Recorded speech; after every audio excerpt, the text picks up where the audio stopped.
Senhoras e senhores, vamos para mais uma aula do FED, formação de especialistas em dólar. Vamos falar de política monetária doméstica, aqui dentro do Brasil. A Selic, as suas expectativas, os seus efeitos e vamos embora. No centro do jogo macroeconômico do Brasil, a política monetária é a engrenagem que sincroniza a inflação, que sincroniza com o crescimento, com o câmbio, com crédito, consumo, investimento e tudo. Além do que, na confiança do país. É no centro dessas engrenagens que está a Selic, a taxa básica de juros brasileira. Mas se engana absurdamente quem acha que o importante é o número de hoje. Não. O mercado já operou Selic a 2% e o dólar nas alturas. Já viu o Selic a 13% e o real se desvalorizando mesmo com todos esses parâmetros. Porque o que move o mercado, o que traz fluxo para o mercado e para o câmbio, não é o presente, animal. É a expectativa do futuro. E vamos por partes. Vem comigo. Que é a Selic, Carlão? A Selic, a taxa básica de juros, o cupom, não sei o que, sai 45 dias. Puta saco essa parte. Vamos lá para a parte mais legal da coisa, onde que ela afeta simplesmente o custo do crédito para empresas e para as famílias, certo? Além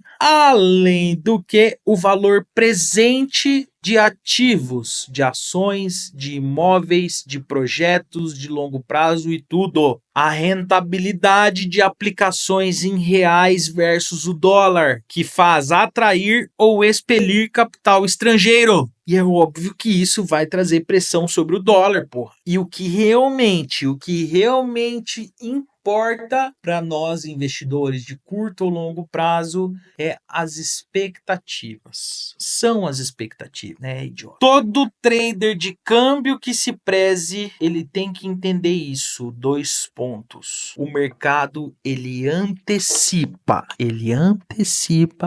os movimentos de juros, tá? Quando o Banco Central, ele sobe hoje, o mercado quer saber, ele vai subir mais? Ele vai parar por aqui? Ele vai inverter as suas políticas? Por isso, seu animal, o mais importante não é a decisão em si. Mas subiu 0,25. Ah lá, o BC manteu. O povo não posta lá, manteu. Porra, te fuder, rapaz. Mas o que importa é o que vem junto com ela, que é o comunicado da decisão pós-Copom, as entrelinhas da ata do Copom, as falas do presidente do Banco Central e dos diretores e o relatório trimestral de inflação. Ah, e principalmente, não podemos esquecer, não é menos importante, o forward guidance de tudo isso. E Carlão, como que o mercado antecipa tudo isso? Fala pra mim, como que ele antecipa essas decisões? Por curvas, animal. Nunca ouviu falar numa curva de juros? O mercado, ele cria curvas de expectativas. Não é curva que você está imaginando, não, tá? Uma dessas curvas é, por exemplo, a de juros futuros, DI, que simplesmente vão precificar o que o mercado está esperando da Selic no futuro. Por exemplo, se a Selic hoje é de 10,75% ao ano, mas o DI está precificando a Selic em 9,25% daqui a 12 meses no vencimento dele, o mercado está esperando cortes. E se o mercado começa a precificar alta na curta curva, simplesmente ele espera corte monetário, aperto monetário. E essas curvas, elas são lidas em real time pelos fundos gigantescos de investimento, pelos fundos macros, pela tesouraria, pelos bancos estrangeiros, por todo mundo, menos por você, né, o idiota? E a nota?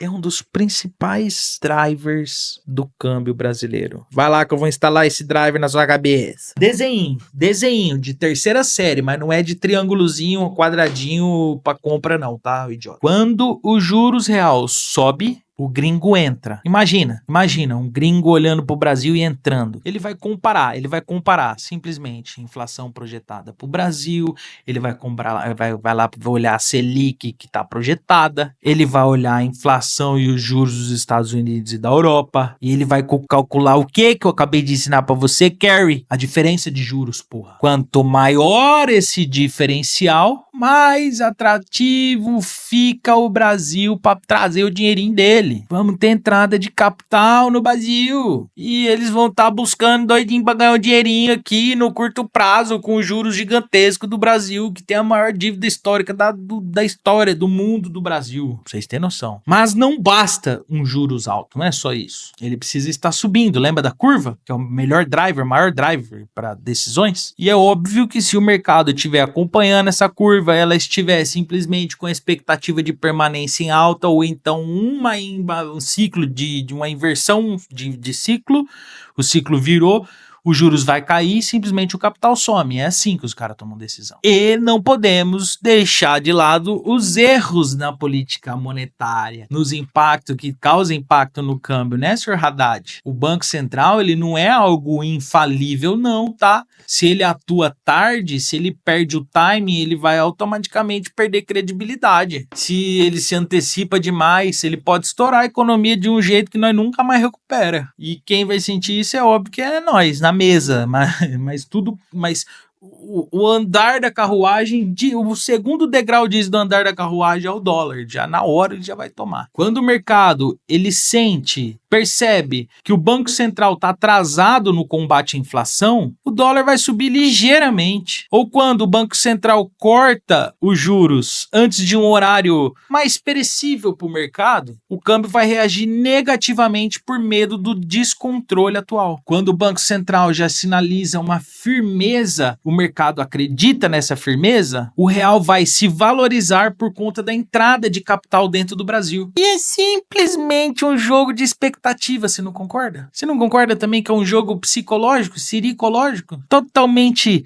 interpretativo e com dezenas de mutações? Carlão, eu consigo ler essas decisões, além do que antecipar essas movimentações? Sim. É aqui que entra o papel do operador macro. O cara que não espera sair no jornal, não fica acompanhando o dia da decisão lá na quarta-feira. Ele já vai simplesmente interpretar antes de sair. O que eu tenho que acompanhar, Carlão? Número 1, o número da inflação. E simplesmente se ela está controlada e qual o seu núcleo de inflação, que seria o IPCA 15 e INPC. Aí vamos para o número 2, a inflação futura projetada pelo Focus, Boletim Focus, pela curva implícita. Número 3, a atividade econômica atual do país, o IBCBR, o PIB, os dados setoriais. Depois, a gente pode colocar na quarta posição os empregos e a oferta de crédito. Número 5, as curvas de DI futuro. Número 6, discursos dos membros do Copom. Número 7, comunicados do Banco Central. Lá teremos as atas, além do que os relatórios. Com tudo isso, com esse mapa mental na cabeça, a gente consegue trilhar quais serão os passos da autoridade monetária brasileira. E se você aprende a decodificar todos esses parâmetros, dá para você antecipar o viés dos juros. E com isso, o viés do dólar. A política monetária coloca na sua cabecinha, ela não é apenas uma taxa, ela é muito mais do que isso. É um jogo de expectativas, é um jogo de percepção, de confiança. Não tem como olharmos apenas para o que o Banco Central fez, mas sim o porquê ele fez e o que ele vai fazer no futuro. E é nessa leitura que se ganha time.